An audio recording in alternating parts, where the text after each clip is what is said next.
দীর্ঘ ৩ যুগ পর দেশের রাজনৈতিক ইতিহাসে নতুন অধ্যায়ের সূচনা হতে যাচ্ছে। ত্রয়োদশ জাতীয় সংসদ নির্বাচনে নিরঙ্কুশ জয় পেয়েছে বিএনপি।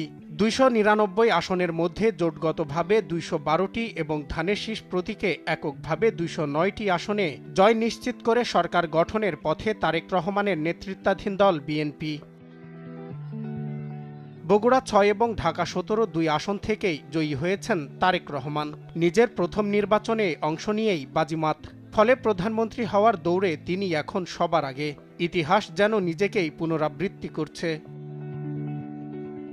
১৯৯০ সালের গণঅভ্যুত্থানের পর থেকে দেশের প্রধানমন্ত্রীর পদে ছিলেন দুই নারী, খালেদা জিয়া ও শেখ হাসিনা।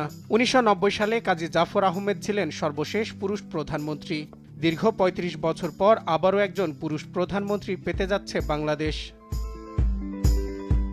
এর আগে ১৯৯১ সালে পঞ্চম সংসদ নির্বাচনে ৫টি আসনে জয়ী হয়ে চমক সৃষ্টি করেছিলেন খালেদা জিয়া। ৩ যুগ পর তারই উত্তরসূরি তারেক রহমানও প্রথম নির্বাচনে অংশ নিয়ে ২ আসনে দাপুটে জয় পেয়েছেন। মা ও ছেলের এই রাজনৈতিক পুনরুত্থানের সাদৃশ্যকে ইতিবাচক হিসেবেই দেখছেন অনেকেই।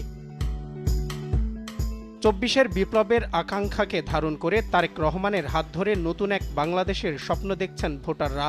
এখন কেবল সময়ের অপেক্ষা, কখন বঙ্গভবনে শপথ নিয়ে ৩৫ বছরের সেই নারী নেতৃত্ব যুগের আনুষ্ঠানিক অবসান ঘটিয়ে এক নতুন অধ্যায়ের সূচনা করবেন তারেক রহমান।